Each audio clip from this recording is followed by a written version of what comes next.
Assalamualaikum warahmatullahi wabarakatuh. Mga kapatid, sa pananampalatayang Islam, ito ay kaunting payo para sa mga kamusliman, mga born Muslim or mga balik Islam man, mga bangsamoro, na kung saan sila ay nakipag-celebrate ng Christmas at nitong New Year. Mga kapatid, sa pananampalatayang Islam, kayo po ay nakagawa ng isang malaking kasalanan sa Allah, na kung saan pagtatambal sa Allah subhanahu wa ta'ala dahil noong kayo ay nakipag-celebrate, nakisali sa mga celebrate na yan, na kung saan kayo ay nakasama doon sa kanilang paniniwala, nakasama sa kanilang paniniwala ay ang kanilang kinikilalang Diyos ay si Hesukristo, na kung tawagin nating si Isa, na para sa ating mga totoong mga Muslim ay siya ay propeta lamang, na hindi siya Diyos.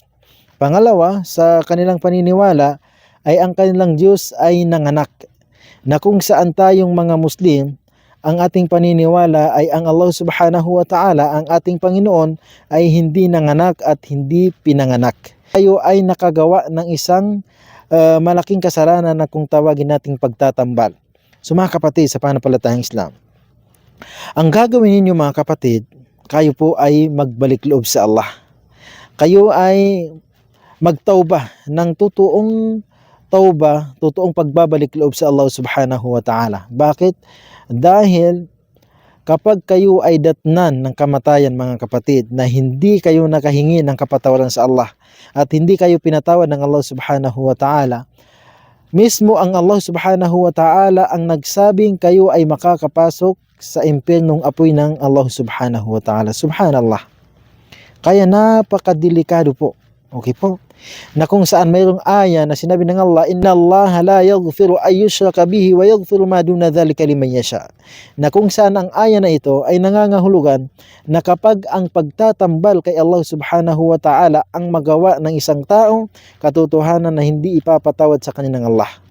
Pero alhamdulillah, mayroong namang isang aya na kung saan sinabi ng ibang mga ulama na kung saan nakasama na dito ang pagtatambal, na sinabi ng Allah subhanahu wa ta'ala, "Inna Allah yaghfiru dhunuba jami'a," sa Surah Az-Zumar, na kung saan ang aya na ito ay nangangahulugan na sinabi ng Allah na lahat ng mga kasalanang nagawa ng isang tao, kanyang alipin, kahit yan pa man ay pagtatambal o kahit ano pa mang kasalanan na yan, ang importante siya ay magbalik loob sa Allah subhanahu wa ta'ala ng totoong pagbabalik loob sa Allah.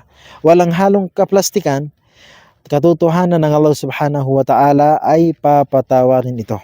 So alhamdulillah, kayo po ay magbalik loob sa Allah mga kapatid. Okay? So ang pagbabalik loob sa Allah subhanahu wa ta'ala, kayo ay magsisi. Dahil yan po ay kasalanan, na kung saan sa paparating na Christmas na naman, paparating na New Year ay hindi nyo na po uulitin. Inshallah subhanahu wa ta'ala, kayo po ay papatawarin ng Allah subhanahu wa ta'ala. Assalamualaikum warahmatullahi wabarakatuh.